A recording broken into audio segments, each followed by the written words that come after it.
Thank you, Mr. Presiding Officer. Welcome to our Toastmasters meeting today, everyone. Our theme is Chinese New Year. This is a celebration that occurs on the lunar calendar or the moon calendar. So it's a new year, but it doesn't fall on the January 1st that a lot of us celebrate. But for Chinese people or people of Chinese heritage of some sort all across the world, it's the big holiday of the year. Our word of the day that goes with this is prosperity. This is something very important to Chinese culture and something that you would wish people quite often. It's a noun, and it means successful, flourishing, or thriving condition, especially with finances, or generally you can think of it like good fortune. So I said for our example today, may the limited edition McDonald's Prosperity Burger bring you good health and prosperity in the new year. If you go to a McDonald's in Asia, you will find a prosperity burger, which is meat covered in a black pepper sauce and a ton of onions on top of it. If you knock off the onions, it's not so bad. You might want to stick with your quarter pounder or your cheeseburger or whatever you normally have. By the way, I'm in a ceremonial garb today. This is something I wore at my wedding as one of the evening reception outfits, because my wedding was in Malaysia. My wife is Chinese Malaysian, so that's where I learn about all this Chinese stuff. One thing to know about gift giving that's almost totally opposite of the way we do it in the United States. In the United States, you give gifts, say for Christmas or for a birthday, you have to think really hard about what's the perfect thing for this person, and you kind of have to sleuth it out and do it in secret, and you want to surprise them with just the right thing for them. But in China, it's the opposite. You just put cash in this red packet and you give it to them. And there's no shame about that. In fact, that is what's preferred. Just give people cash. Whereas in the US, it's almost taboo to give people cash as a gift because it means you didn't really think about them.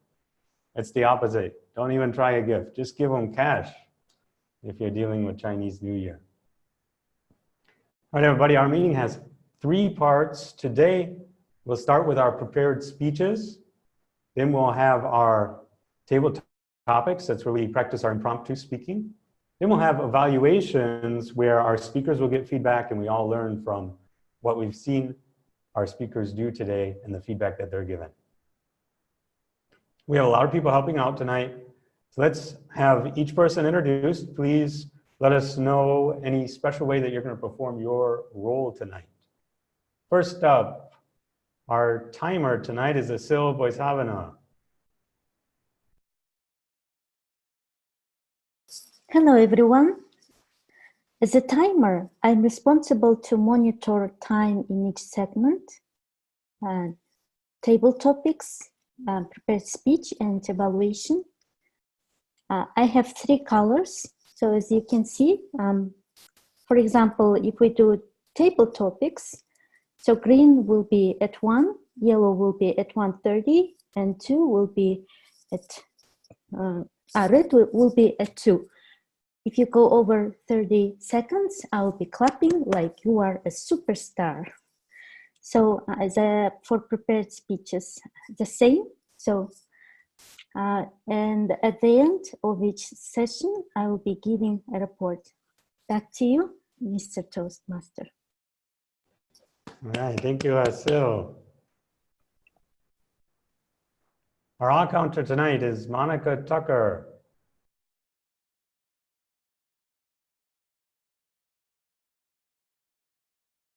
I did see a note from Monica that she was having technical difficulties, so we may have lost Monica for the moment. Okay, who can step in as all-counter tonight?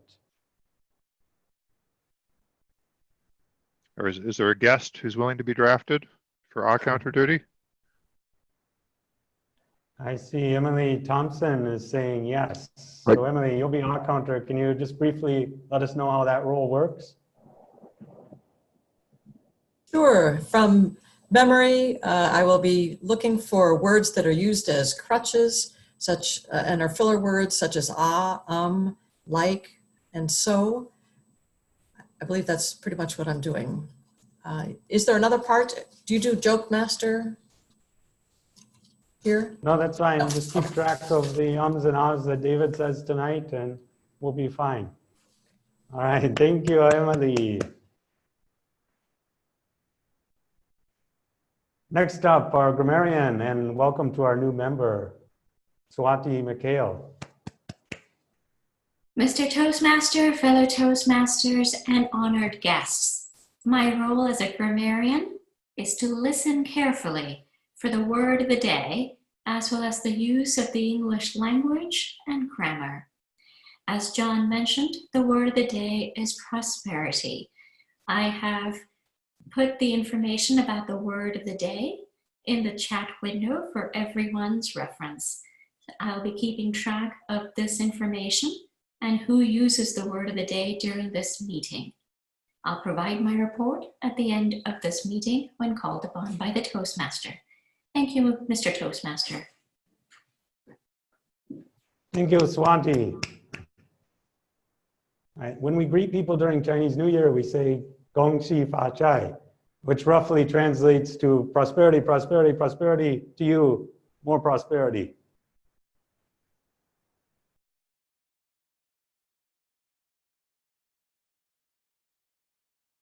Next up, our watcher tonight is David Carr. Thank you, Mr. Toastmaster. While the grammarian and the art counter are listening and keeping careful notes about everything you did inappropriately, I will be watching for things that were wonderful or inappropriate. I've already noticed that I need a haircut and probably look like I need a shave too. It's just whiskers grow really fast. Anyways, I'll try and find more things to praise than to criticize. Mr. Toastmaster. Thank you, David. Fashion is a new item that we're adding into the watcher's purview. That'll be fun tonight. Our chat monitor tonight is Tricia Smith. Good evening. Thank you, Mr. Toastmaster. My job with monitoring the chat box is to make sure that everything's appropriate, to note anything that's interesting or encouraging, tips, and I do see a tip that was sent out by Lou, so if you have not changed your name for your role, do so. And the word of the day, prosperity, that's been noted. Chinese New Year, that's also been noted. So just read the chat box and give your input. Thank you. Back to you. All right, thank you, Tricia. Next up is our vote counter, Nick Lahani. Thank you, Mr. Toastmaster. After each segment, the Toastmaster will ask you to send your vote. Please send it as a direct message to me under vote counter Nick. You can see that right here. There you go. So if you send it to anybody else, your vote will not count. If you're in the state of Florida, we will count your vote twice. Back to you, Mr. Toastmaster. Thank you, Nick. I see some red packets in your future for people trying to buy votes. We've come to the time of our meeting. Thank you to all our helpers, where we're going to have our prepared speeches. We have 3 tonight. First up is Antoinette Trim. She's working from Motivational Strategies, Level 5, demonstrating expertise, leading in your volunteer organization. The title of her speech is Where the Air is Rare. Antoinette loves being a Toastmaster because, like a postmaster, we gain speeches under our belt. Therefore, we don't get any mail. Circumstances can derail us from our goals, however. With every opportunity given to speak, our soul is nourished. Let's welcome Antoinette Trim.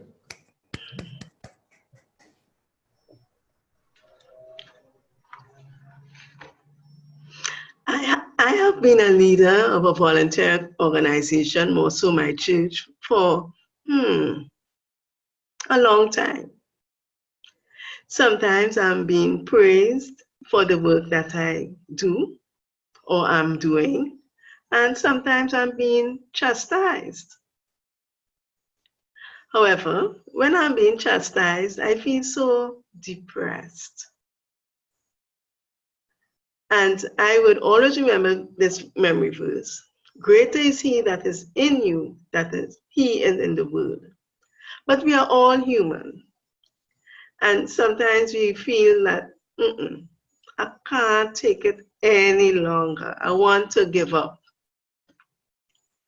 And so despite working in an area where the air is rare, one still has to continue serving.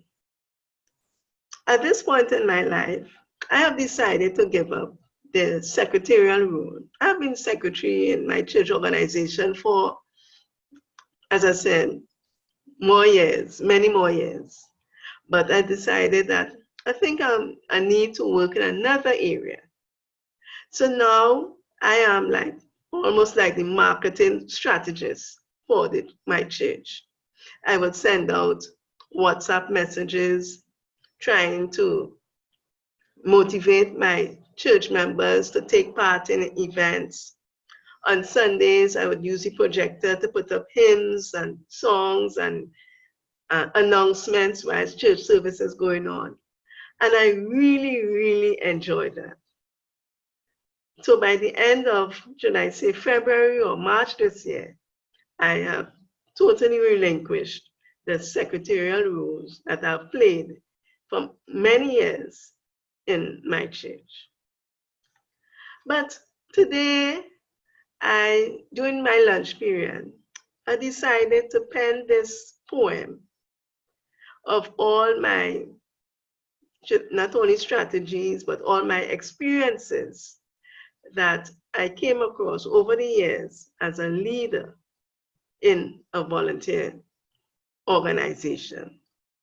As we all know, leading a volunteer organization, at least when you first start, is not for monetary rewards.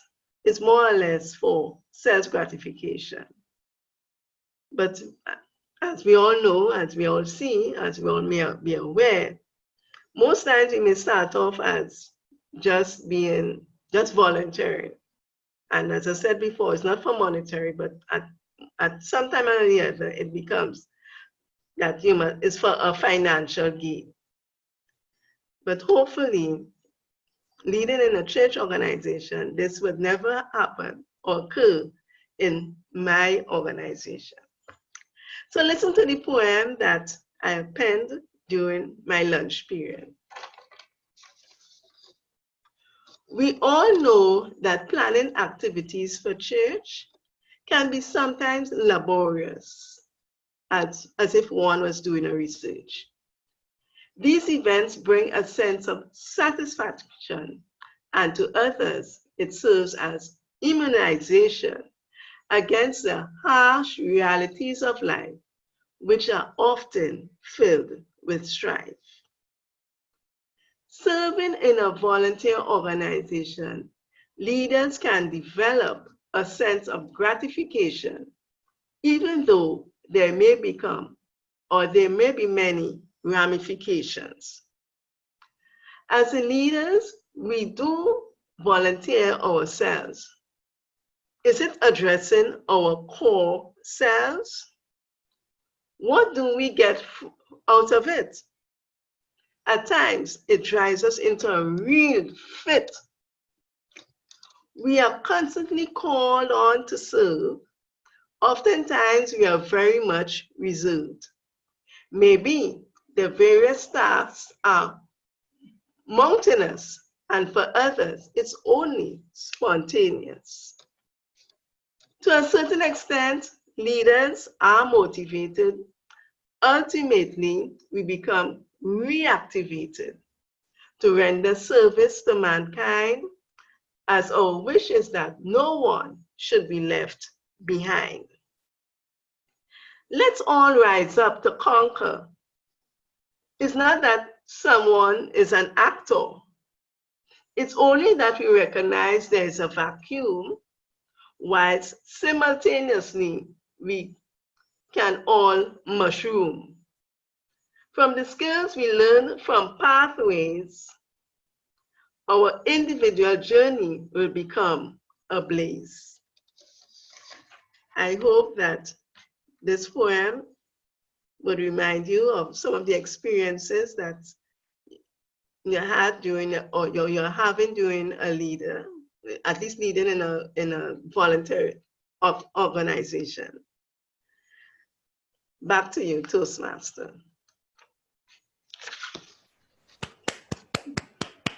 Thank you, Antoinette. Our second speaker is Lou Brown. He's working from Motivational Strategies Level 1, Mastering Fundamentals, The Icebreaker. His title is Failure Isn't Fatal. Being who we want to be and doing what we want to do starts with an examination of where we are now and where we want to go. For most people, there is a continual gap between their current and preferred circumstances that's rooted in a resistance to change. We must first understand that resistance before we can learn to overcome it. In today's presentation, Lou will share why this resistance persists. Let's welcome Coach Lou with Failure Isn't Fatal. Failure Isn't Fatal, Coach Lou.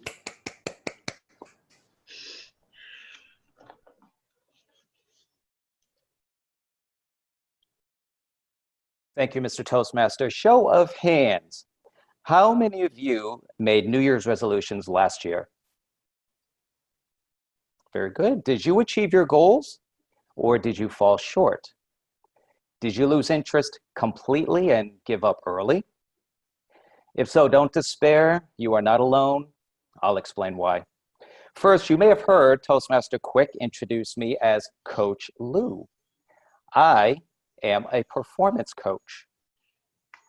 No, not this type of coach, this type of coach. I help professionals set goals, take action, and overcome obstacles to achieving their goals. There is a distinct process that most people go through when they set a goal, start a new endeavor, or make a New Year's resolution, such as wanting to lose weight, quit smoking, or exercise. It is called the failure cycle. Failure is endemic in our society. Most people fail at most things they do. Two key reasons: a lack of action and a resistance to change. To achieve our goals, we know what to do and how to do it. We have the power to do it, but many don't do it. We don't take action. Failure doesn't start off looking like failure. It starts off with excitement. We become excited about something new and are prepared to do whatever it takes to ensure we succeed. Despite any obstacles or disappointments in this phase of the cycle, we sustain our enthusiasm. For example, we may set a New Year's resolution to lose 50 pounds. And we start to feel excited and motivated to succeed. We're enthused, energetic, and we feel a sense of upward mobility. We might buy new workout gear, a gym membership, and start eating healthier. We might start going to the gym 5 times a week and limit eating out to once a month. Think back to how you felt on your first day on a new job, first day on a diet, or first day of a new relationship. I'm sure you were excited. As we build momentum and the pressures to sustain this level of activity consequently begin to develop, we face the need to adapt and change personally. But rather than face the challenge of change, we resist it. This is where we often choose to avoid the behaviors that we need to be successful. For example, in this phase, we'll only go to the gym twice a week, and we start eating out more often than planned. Slowly, those behaviors that we know are not going to help us achieve our goals start to creep back in. Unfortunately, this happens to over 90% of people. 90%. My workout routine begins at 5 a.m. each day and takes place in the fitness center in my apartment building. I've had this routine for about a year now. Normally, there are about a handful of people in the room. I rarely have a problem getting on one of the treadmills. Earlier this month, however, the center was quite crowded. I didn't worry. I knew things would get back to normal within a few months or so. Interestingly, much to my surprise, it happened a lot sooner than I expected. We're about, 3 weeks into the new year, and already most of them have stopped coming regularly. They've slipped into the avoidance phase. Once we are entrenched in the avoidance behavior mode, we start procrastinating, deferring, and delaying what we know we need to do to be successful. To disguise this delay, we either make the rare choice of returning to the excitement phase or the more common choice of making excuses. For example, in this phase, we might start saying things like, we're too tired to go to the gym because we had such a hard day at work, or we work late, or that we have too many commitments to continue cooking healthy meals regularly. Does that sound familiar to you? What are some excuses you've heard people make? One of my favorites, I don't have the time. Ironically, we all have the same amount of time, 24 hours in a day.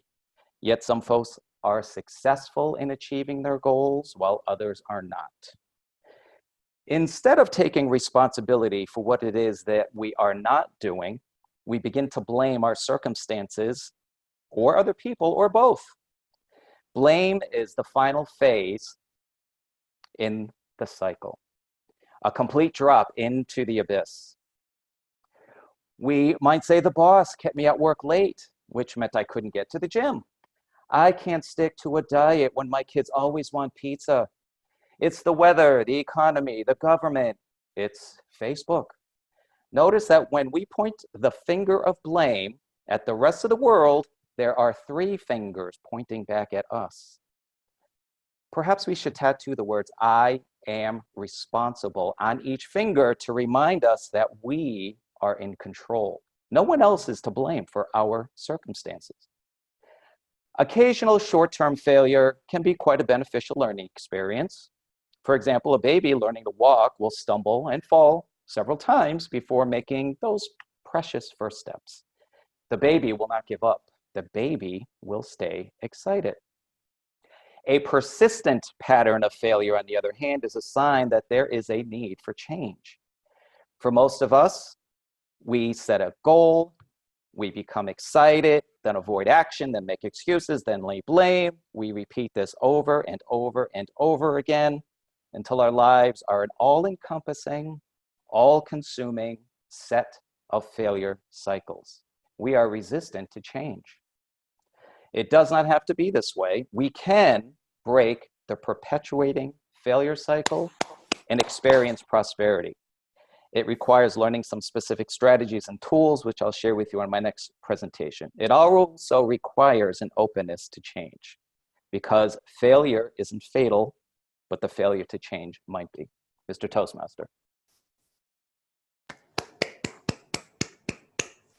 Hey, thank you, Lou. Please stop sharing your screen. Thank you. Our third speaker tonight gives us an exciting opportunity, especially if you were here last week.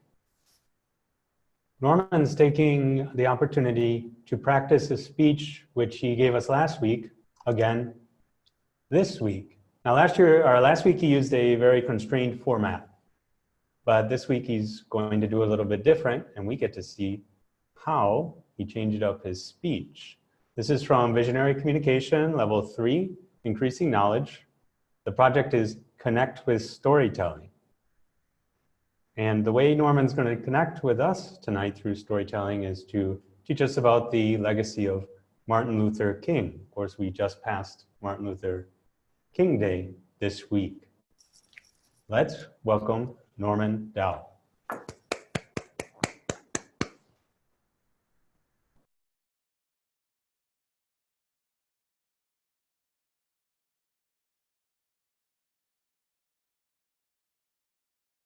You're still muted, Norman.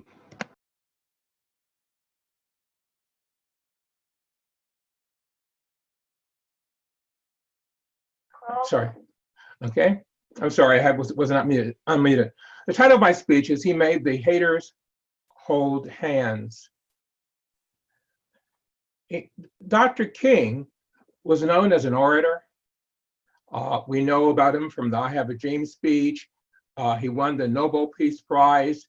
In this hemisphere, in the United States, today is Martin Luther King's Day.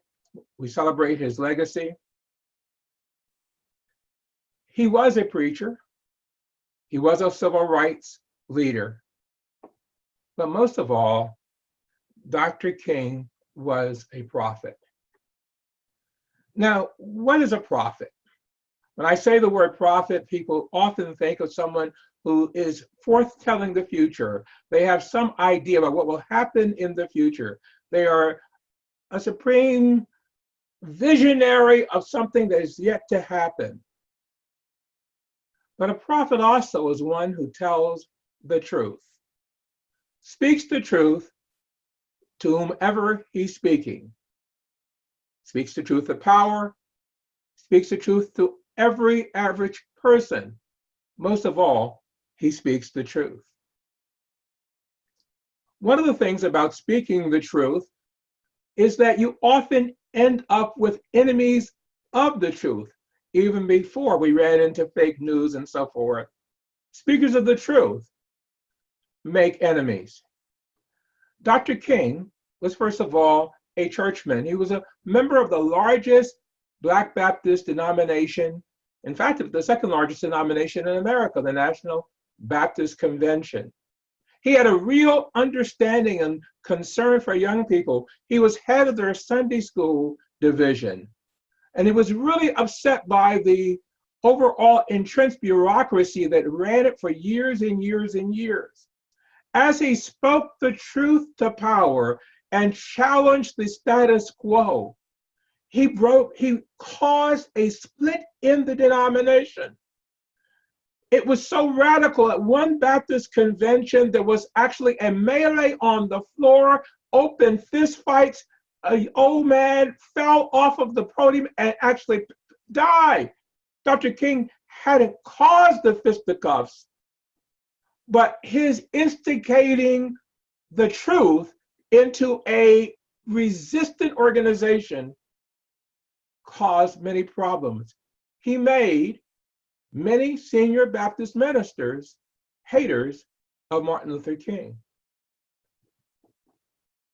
Martin Luther King, when he was engaging in his civil rights activities, he upset the lack of open conflict that attended segregation in the South.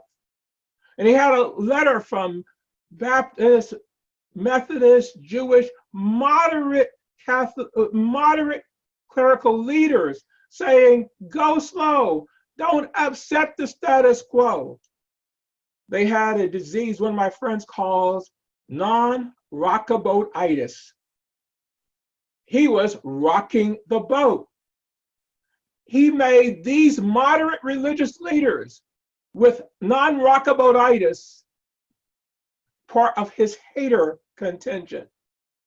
He was a prophet speaking the truth. We understand that he caused trouble for the segregationists in the South, but he also caused trouble for segregation in the North. Richard Daley, the mayor of Chicago, as he spoke truth to power about unequal treatment of poor people and Black people, it caused trouble for all kinds of people. He made segregationists, North and South, part of the haters of Martin Luther King Jr. J. Edgar Hoover, the head of the FBI, was concerned that he was becoming a messiah and launched a undercover covert operation called CONTELPRO to actually undermine Martin Luther King. It's interesting to read the letters when he's talked about we have to stop the Black Messiah, and he did everything in his power, legal and most of it illegal, to try to stop him. He became a hater of Martin Luther King. And then when Martin Luther King came out against the Vietnam War, Johnson, who had been his friend, who was his friend in this picture, Lyndon Baines Johnson, was outraged, and he became a hater of Martin Luther King. Martin Luther King was a prophet.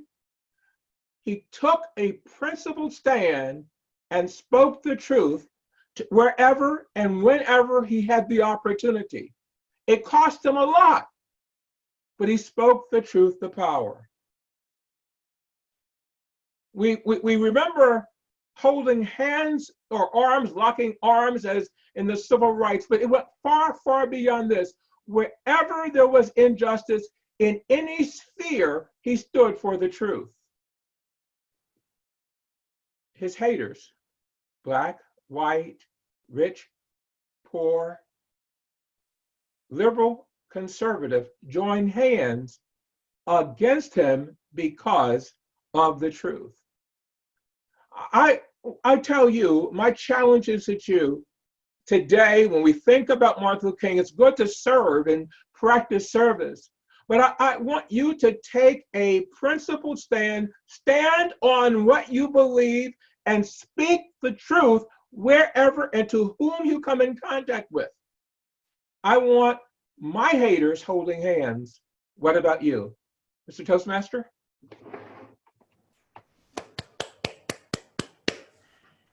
Thank you, Norman. Thank you to all of our speakers. Madam Timer, were all of our speakers within time tonight? Well, 6 minutes and 50 seconds. Others are qualified. Thank you. Okay, so please send your votes to Nick by private message and your red packets, either for Norman or for Antoinette. Now, something associated with the Chinese New Year is the Chinese zodiac. You may have seen in supermarkets and things, you get these fortunes, and the other zodiac, the one with Capricorn and Virgo and Shavu and all those creatures. The Chinese one is similar. They have a rat. This is the year of the rat that we're entering. They have an ox, they have a snake, they have a monkey. I'll put a little link in the chat here. You can type your birthday in and get a wonderful translated from Chinese, choppily translated from Chinese fortune for the upcoming year. I'm a rat myself, so this is my year. One year when I was walking through Singapore in a mall, they had these tall standing displays every so often, one for each animal. And I'm telling you, have you ever seen the bad fortune? You know, you're gonna die. You'll be very sick, won't make any money, you're gonna die. I walked one by one and I was reading these. Everyone sounded like that, like everyone was going to have a terrible year. It didn't matter what animal you were. And I thought to myself, how could you put this out in a mall where a bunch of happy-go-lucky shoppers are loitering around? But hopefully you'll have a nice fortune from that website. Our next segment is Table Topics. To introduce that segment to us and to begin the fun, let's welcome our topics master, Elaine Nieberding. Greetings, fellow Toastmasters, honored guests, and replay viewers, and of course our Toastmaster of the day, John. I want to thank you for selecting this topic, because as I hopped on up to be Toastmaster of the day on this topic, I learned a lot about the Chinese New Year that I had no notions about at all. John did mention it is the year of the rat. So, Tiger, I have a question for you. Can you unmute, please? Yes, ma'am. 2020 is the Chinese year of the rat. You arrive home from an outing to discover a huge box on your doorstep. Somehow, you have received a box of 20 plush rats. Now, you've heard they have something to do with the Chinese New Year. What do you do? Well, Madam Topics Master, thank you for that question. I think. So I have a box of 20 rats. Well, such fun. Fortunately for me, I live on a golf course. And there are acres and acres and acres of territory out on that golf course. Now, I'm thinking that the beavers and the ducks and the deer probably are not giant fans of rats. However, we all know that rats do have a purpose, obviously. So what I would do is I would take my box and I would take it out. There are several areas on the golf course that are set aside as wildlife areas. This was part of the deal when they built the golf course. There are large areas where there's swamps and there's grass. And I would take my rats out in the box. I would open the box and I would release the rats all at once. I'm not messing around. We're going to just let all the rats go all at once.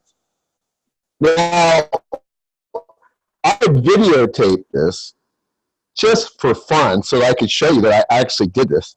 And I would go out.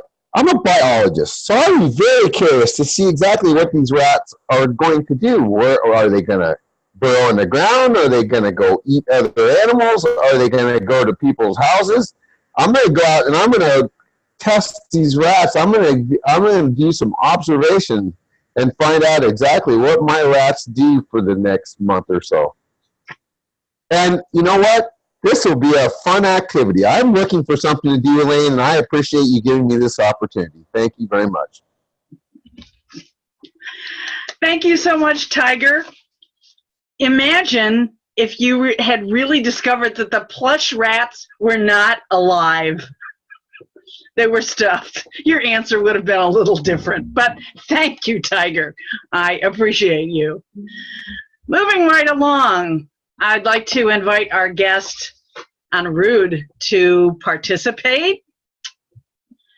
Now, at Chinese New Year, every year, billions of Chinese family members return to their homes and locations of elders and family for the Chinese New Year.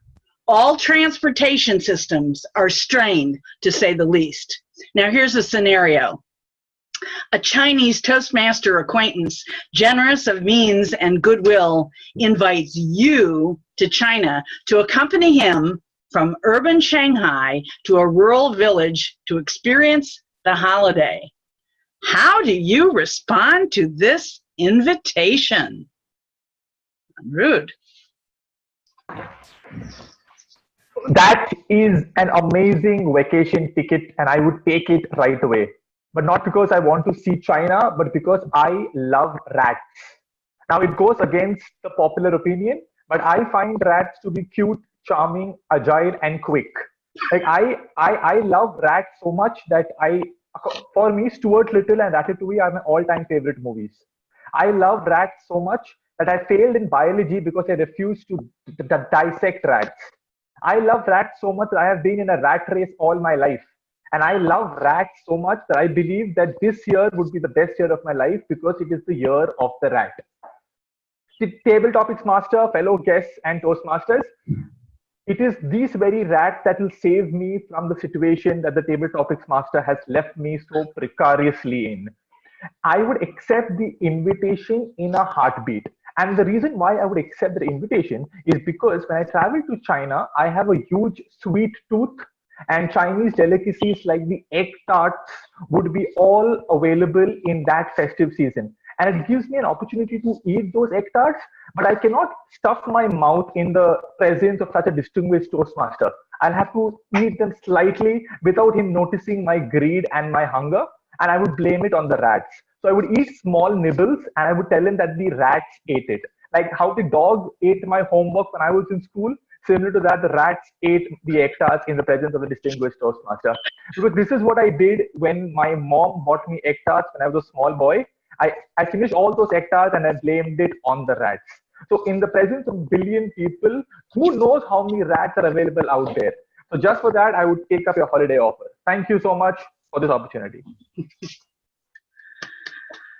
That was quite amusing. We've gotten to see the humorous and adventurous side of you, Unruh. Thank you so much.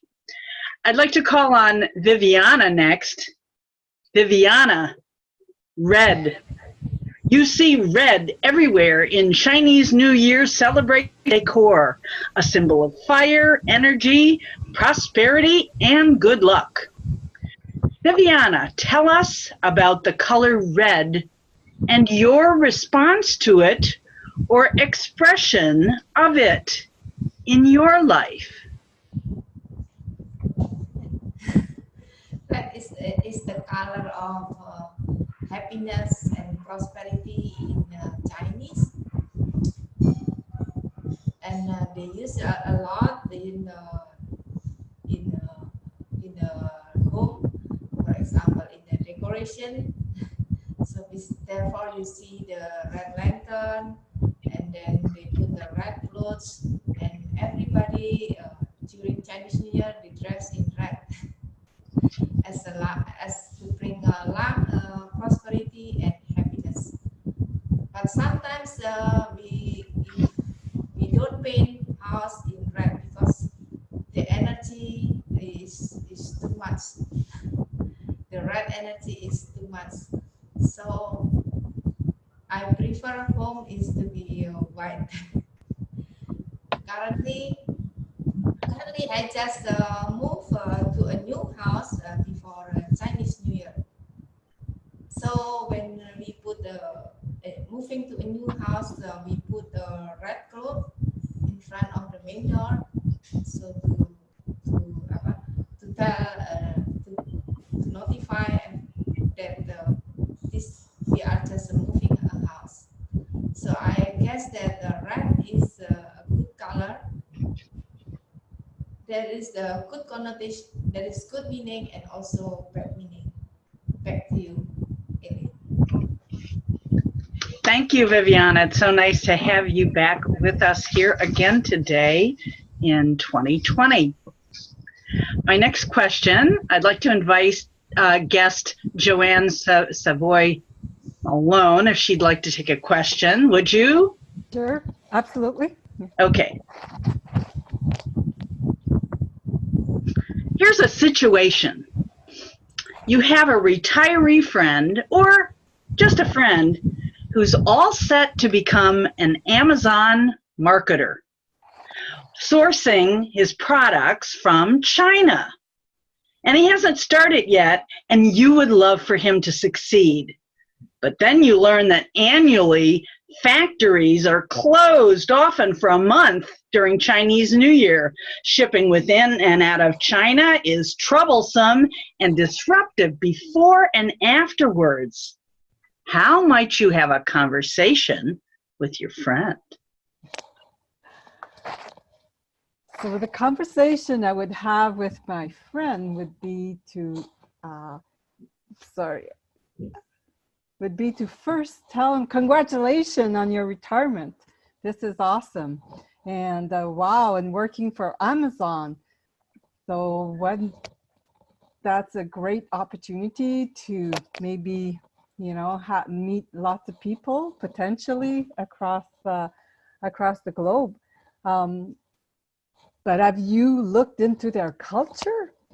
Do you know the time difference? Have you looked into, do you know any other people that are working at Amazon?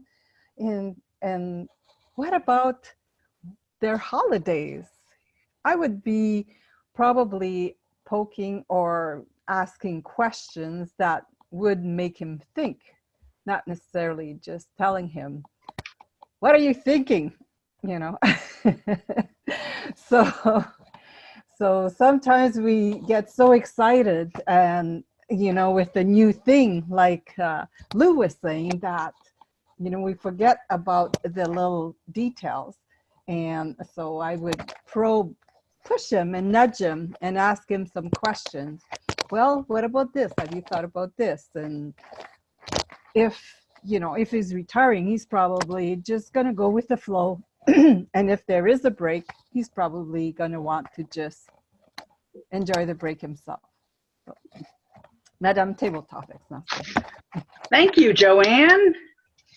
I so appreciate having a new guest step on up and be willing to participate with us.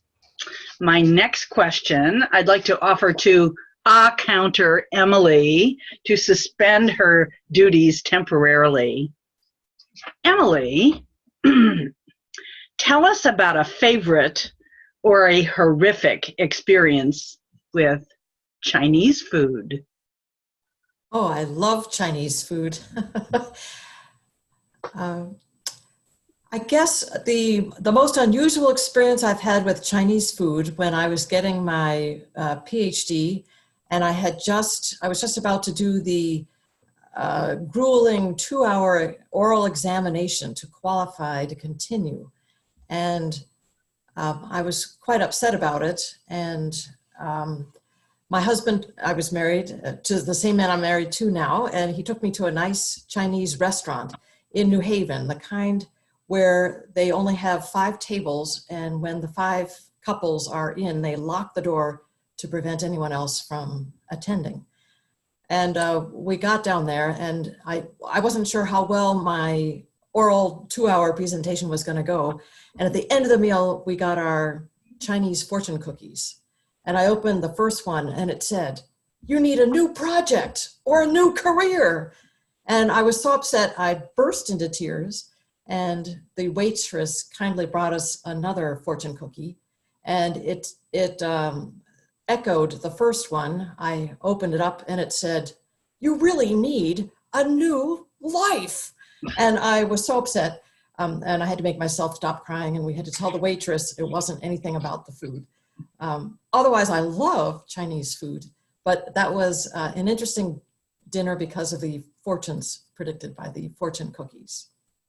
Madam Table Topics Master.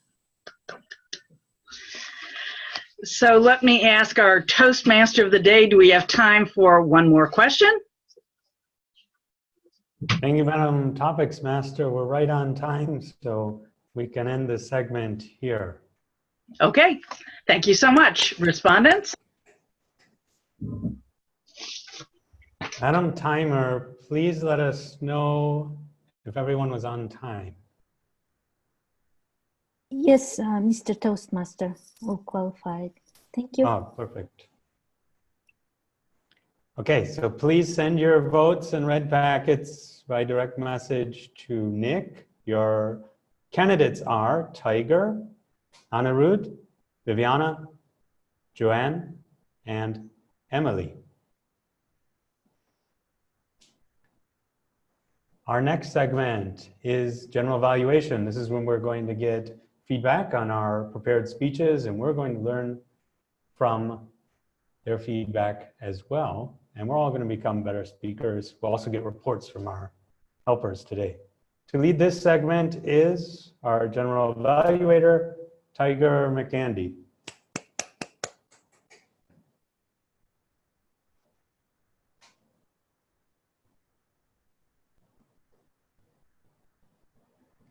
Tiger, are you here?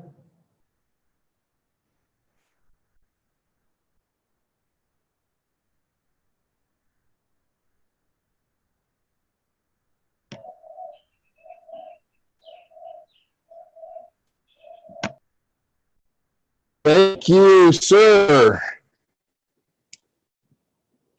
And I apologize for some reason. I did not realize that I had taken on that role. But let's go through our evaluators. So for our first speech was Antoinette, excuse me. And who is the evaluator? Okay, here are the evaluators. For Antoinette, it will be Jim Barber. For Lou, it'll be Andy Byrne. And for Norman, it will be Graham Carnes.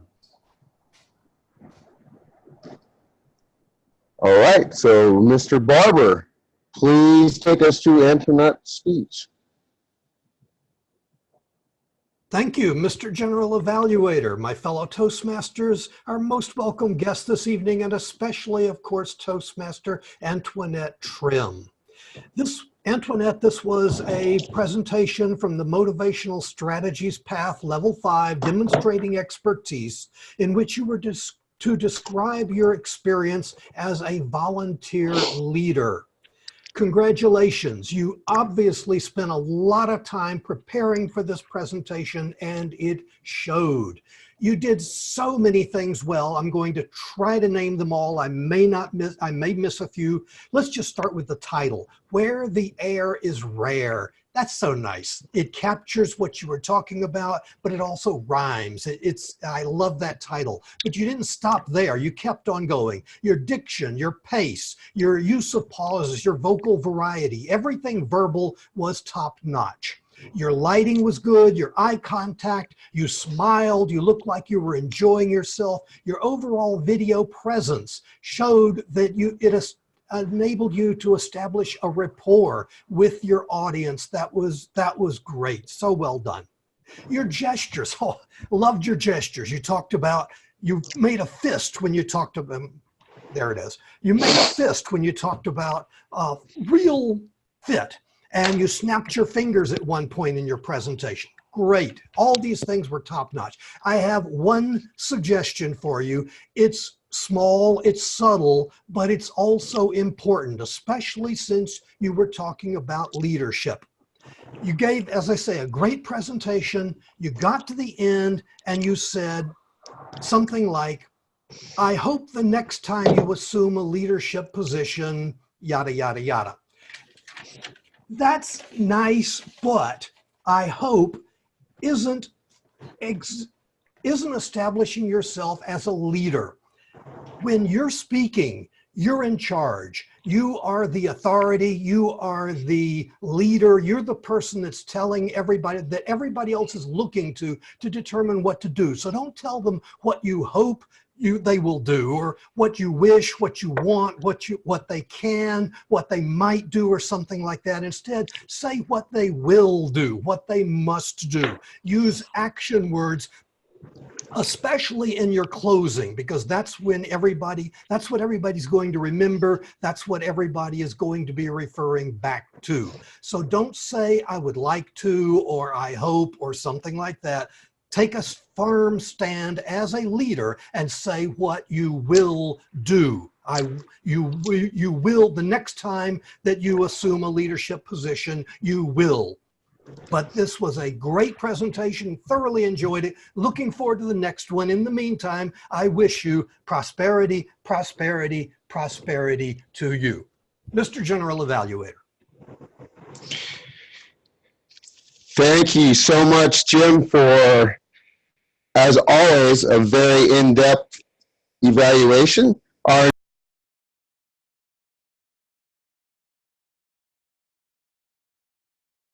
Just lost you, Tiger.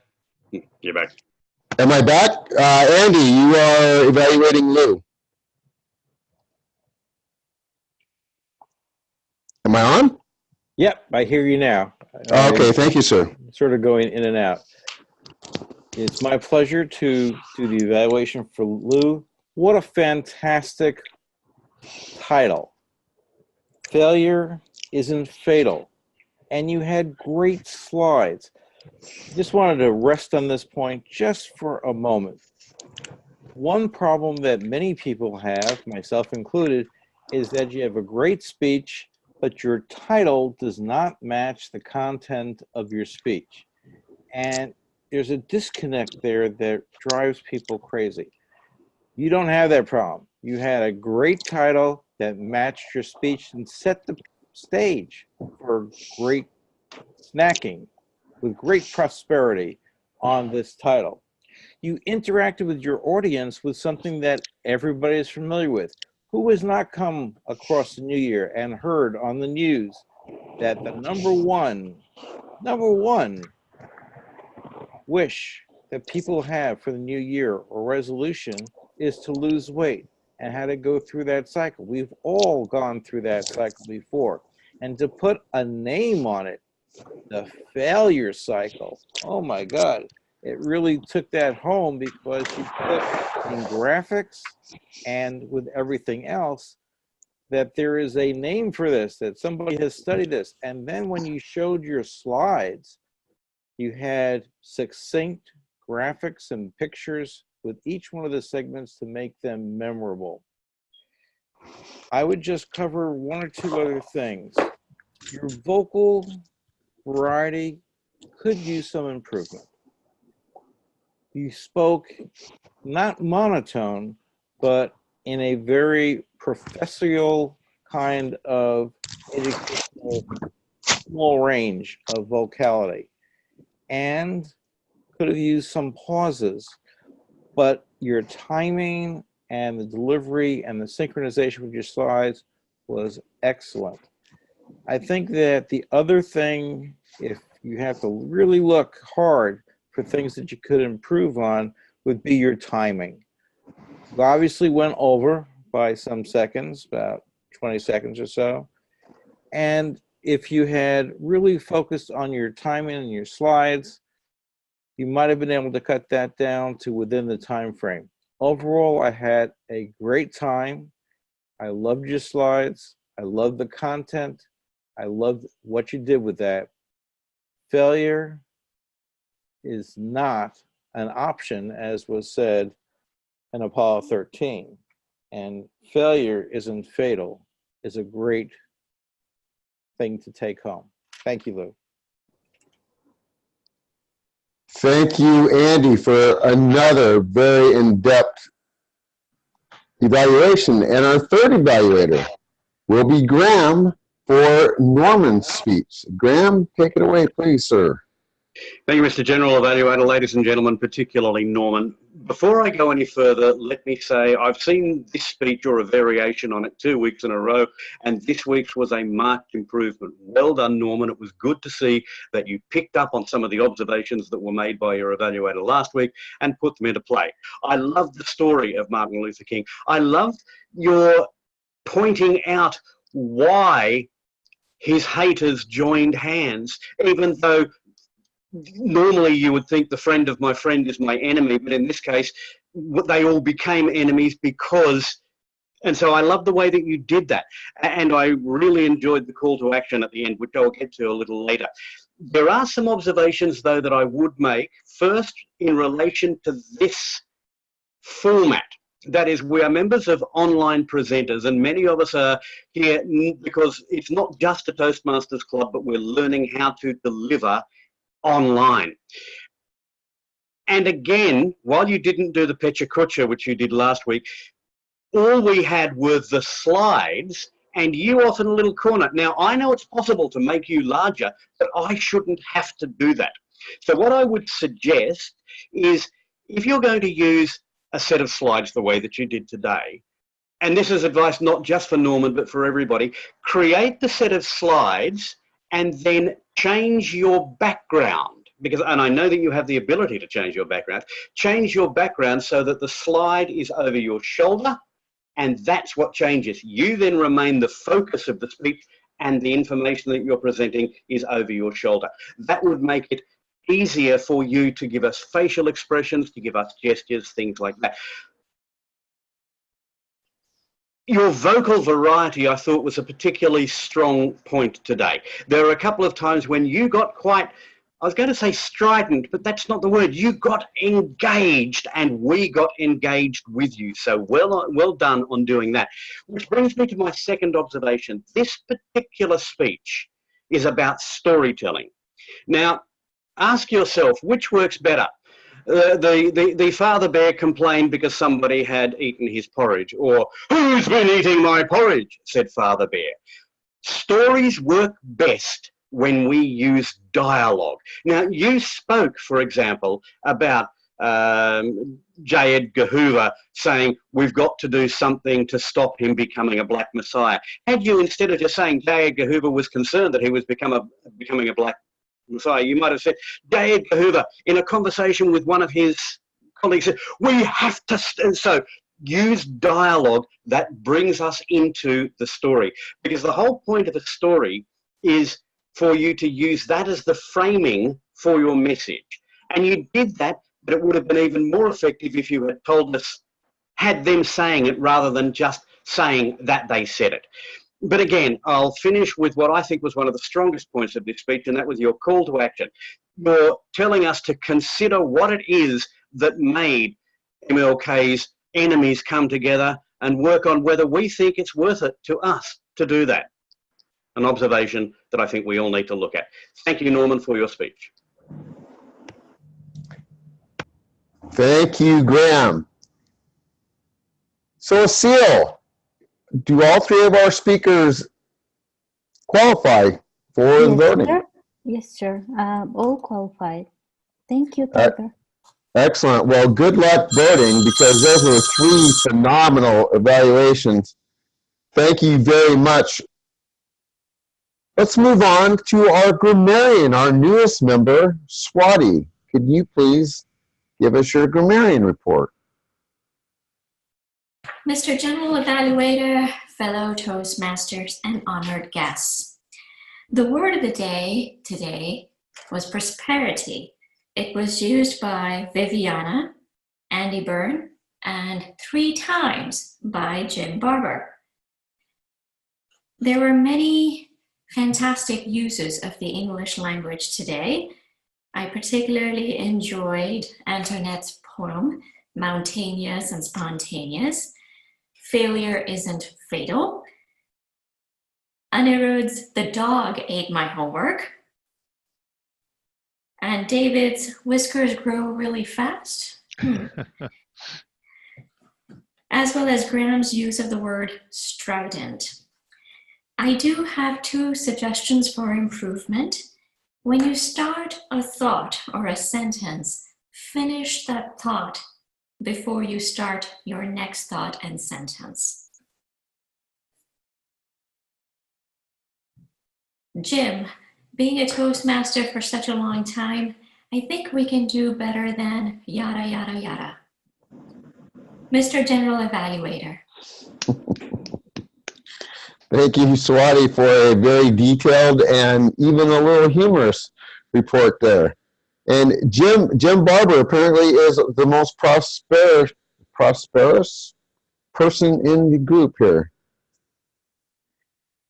Next, let's get a report from our R counter. Emily, how did we do with our ahs and ums and such tonight? Master General Evaluator, fellow Toastmasters, and honored guests, I was happy to fill in as awe counter here, and I'm used to using a little form, and instead I had to flip through some papers, so bear with me. I thought people did very well, and I wasn't sure if I was hearing something that I don't usually hear in club, which is related, repeated syllables that are pretty fast. It could be my headset, I'm not sure. Antoinette, our first speaker, did a great job. She made one noise when she was trying to think of a word. It was perfect otherwise, and I really appreciated that she rhymed mushroom and vacuum. Lou Brown did an excellent job. I didn't notice anything. Norman Dow had a couple of things, one a ya, and an ah, which isn't very much at all. Everyone is a wonderful speaker here. I did not notice anything for Elaine. Tiger had one so. I did not notice anything for Amruta. For Viviana, I noticed a couple of Xeroxes, but again, it could be my headset. I heard we twice and the twice. For Joanne, I heard one ah and an and twice. And Graham said and twice. And so ends my report. Thank you. Thank you very much for that detailed report. So, see, I can do it now because you can't get me again. We're going to move on to our watcher, and that's going to be David. So, David, what did you observe tonight? Well, first of all, Tiger, thank you for calling on the eye counter before you called on me so that I don't get to win the prize tonight. Just want to share a couple of favorite images from tonight.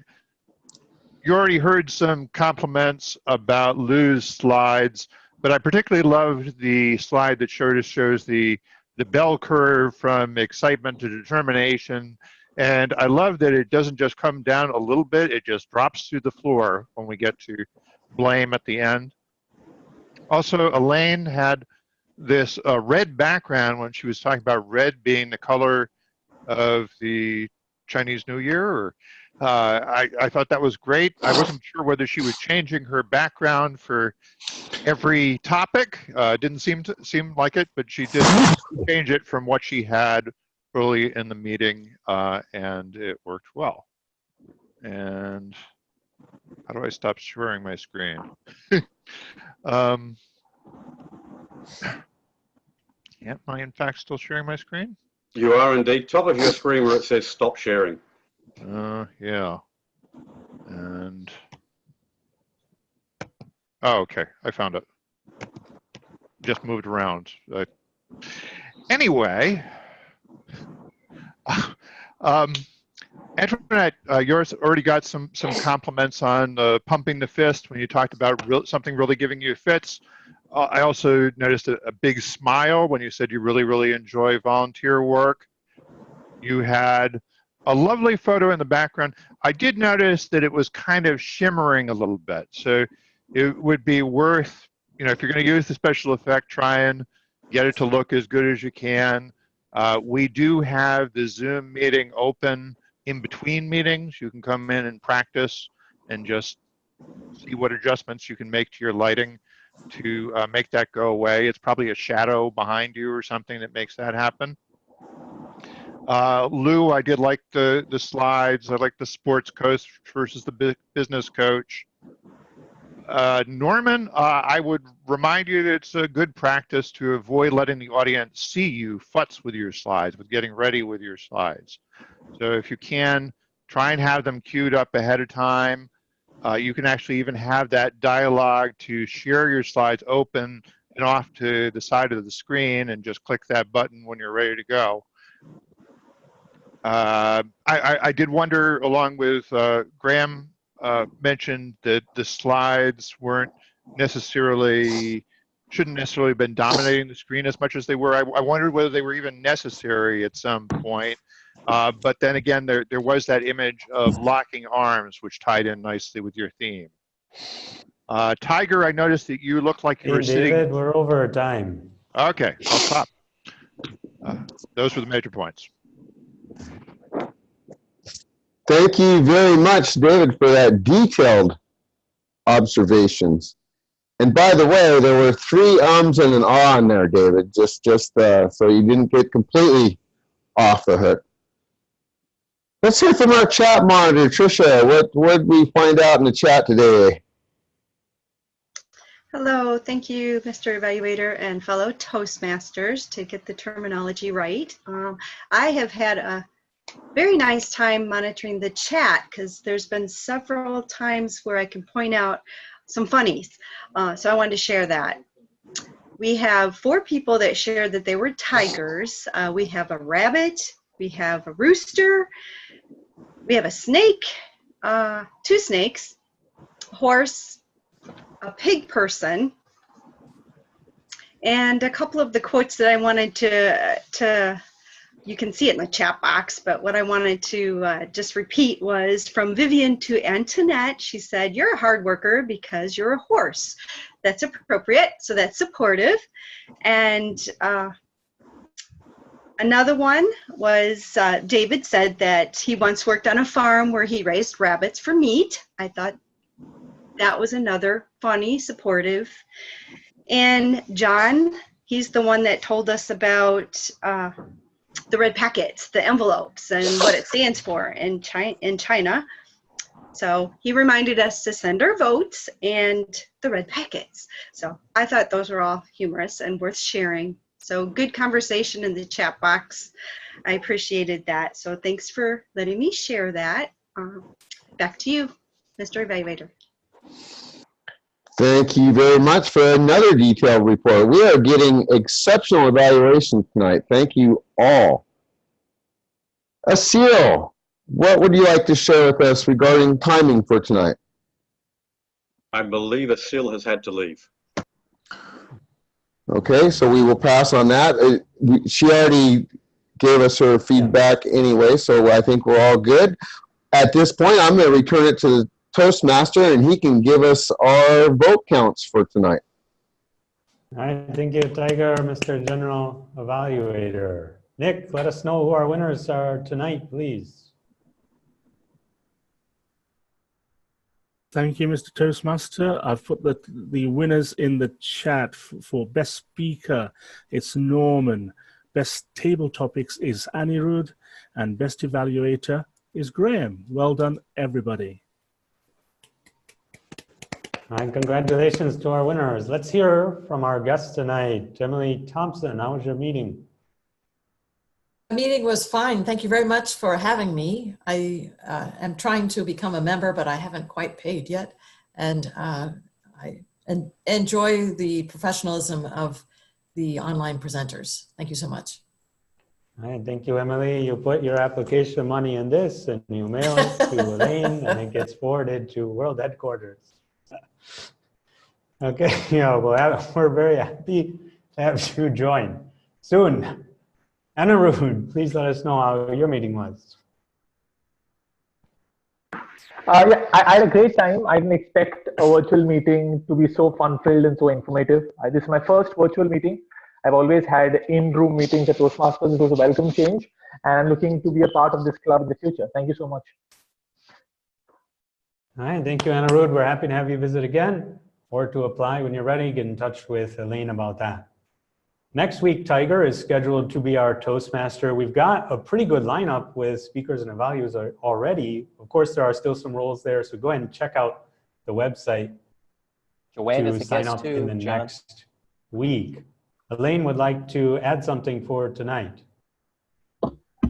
I want to give our guest, Joanne, an opportunity to give us some feedback about her experience too.